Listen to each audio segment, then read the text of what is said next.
নমস্কাৰ সকলোকে স্বাগতম জনাইছোঁ। বিজ্ঞানৰ এক যাত্ৰা ডাক্তৰ ভূপেন হাজৰিকাই কৰিছিলে বিজ্ঞানে আনিব জোৱাৰ।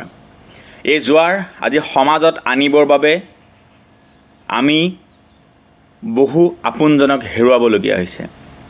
হয়তো আপোনালোকে ভাবিব যে বিজ্ঞানৰ জোৱাৰ আনিবৰ বাবে আমি মানুহক হেৰুৱাবলগীয়া হৈছে।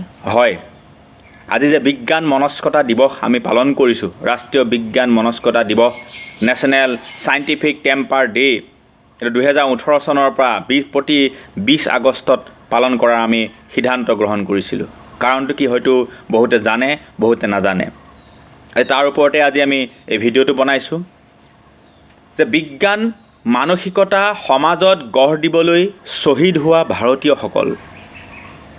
হয়, বিজ্ঞানক জনপ্ৰিয়কৰণ কৰিবৰ বাবেও আমাৰ বহু বিজ্ঞান কৰ্মী শ্বহীদ হ'বলগীয়া হৈছে। তাৰে ভিতৰত পোনপ্ৰথমে নাম ল'ব লাগিব ডাক্তৰ নৰেন্দ্ৰ দাভোলকাৰ।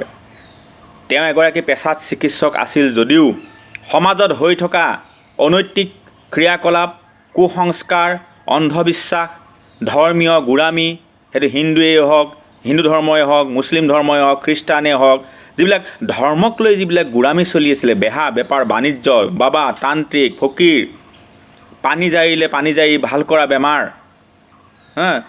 তন্ত্ৰ মন্ত্ৰ কৰি ভাল কৰা বেমাৰ, বেজ বেজালি, এইবিলাকো দেখি তেওঁ অতিষ্ঠ হৈ এজন চিকিৎসক ওলাই আহিছিল সমাজৰ পৰা এইবিলাক নাইকিয়া কৰিবৰ বাবে। ঠিক তেনেদৰে গোবিন্দ পানচাৰে, তেওঁ লেখক আছিলে। এম কালবুৰ্গী প্ৰাক্তন উপাচাৰ্য আছিলে। গৌৰী লংকেশ এগৰাকী সাংবাদিক আছিলে। এইসকল ব্যক্তি স্বতঃস্ফূৰ্তভাৱে ওলাই আহিছিলে সমাজখনত বিজ্ঞান মানসিকতাক গঢ় দিবৰ বাবে। আৰু এইসকলে অনুপ্ৰেৰণা পাইছিলে কাৰ পৰা জানেনে? সেইগৰাকী প্ৰধানমন্ত্ৰী, ভাৰতৰ প্ৰথমগৰাকী প্ৰধানমন্ত্ৰী যাৰ মানসিকতা বৈজ্ঞানিক আছিলে। আৰু তাৰ উদাহৰণ হৈছে 1946 চনত 1946 দিয়া তেওঁৰ বক্তব্যটো। তেওঁ কি কৈছিল জানেনে? Scientific temper is a way of life, an individual and social process of thinking and acting, which uses a scientific method, which may include questioning, observing physical reality, testing, hypothesizing, analyzing, and communicating. Scientific temper describes an attitude which involves the application of logic, discussion, argument, analysis are vital parts of scientific temper. Elements of fairness, equality and democracy are built into it. চাওক, এই কথাখিনি সেইগৰাকী প্ৰধানমন্ত্ৰীয়ে প্ৰথমতে তেওঁ যেতিয়া কৈছিলে, কোৱাৰ লগে লগে প্ৰথম প্ৰধানমন্ত্ৰীয়ে কোৱাৰ লগে সংবিধানৰ 42তম সংশোধনীত 1976ত বৈজ্ঞানিক মানসিকতা, অনুসন্ধানৰ ইচ্ছা আৰু মানৱতাবোধৰ বিকাশ ঘটোৱা এই বিষয়টো 11টা মৌলিক কৰ্তব্যৰ ভিতৰত সোমাই পৰিছিলে।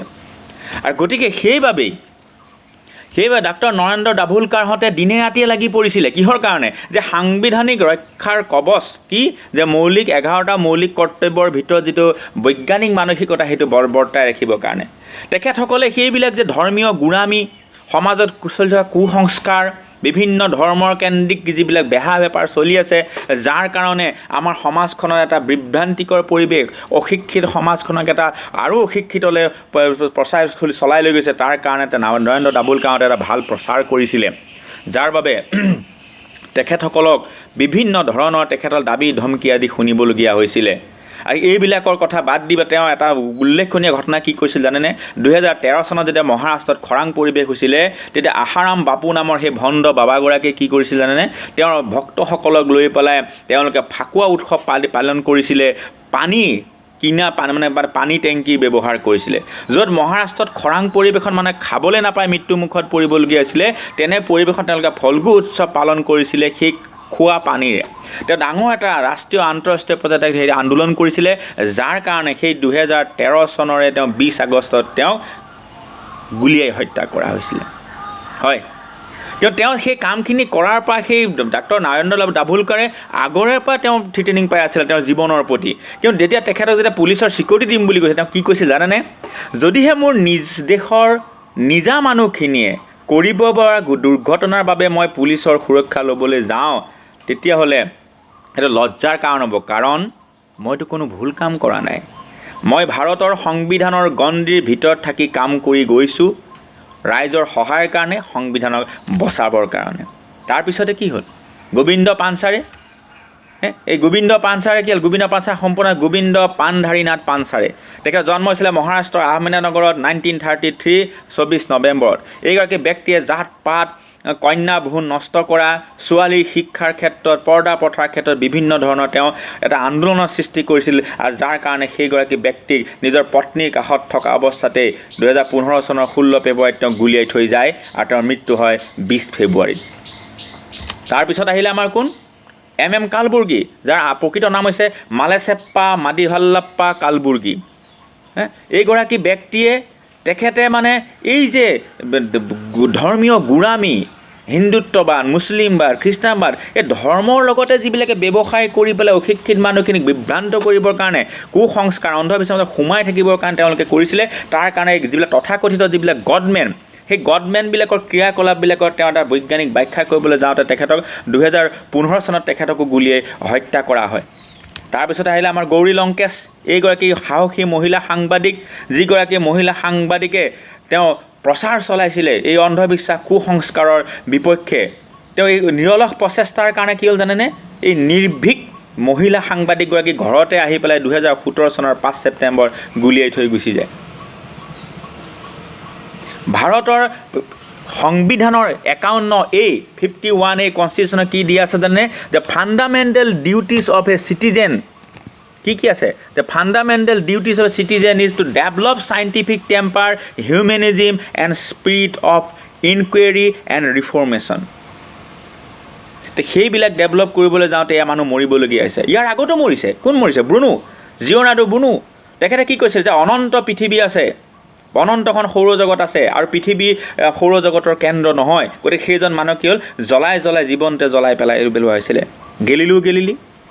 গেলিলিও তেওঁ নিজৰ আৱিষ্কাৰটোকে ভুল বুলি প্ৰতিপন্ন কৰা, মানে স্বীকাৰ কৰাৰ কাৰণে তেওঁ বাচি থাকিলে, আৰু পিছত তেওঁৰ সেই ভুল স্বীকাৰ কৰাৰ কাৰণে আজি আমি তেখেতৰ প্ৰকৃত উদ্ঘাটনখিনি আমি পালোগৈ। যদি তেখেতেও তেতিয়া যদি স্বীকাৰ কৰিলে নহয় না, মই যিটো কৈছোঁ সেইটো সত্য, তে গেলিলিওকো আজি মৃত্যুমুখত পেলাবলৈ, মানে মৃত্যু মাৰি পেলালে হ'লহেঁতেন।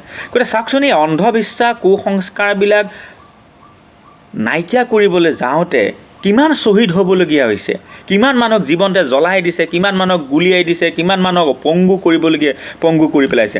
গতিকে এই গোটেইবিলাক প্ৰচেষ্টা তেওঁলোকে কিয় কৰিলে? আজিৰ তাৰিখত এই আমাৰ নৰেন্দ্ৰ দাভোলকাৰে, গৌৰী লংকেশ, MM কালবুৰ্গী এইবিলাকে কিয় কৰিলে? এইকাৰণে কৰিছে যে সমাজখনত, সমাজখন এটা সুস্থ দিশত আগবাঢ়ি যাওক।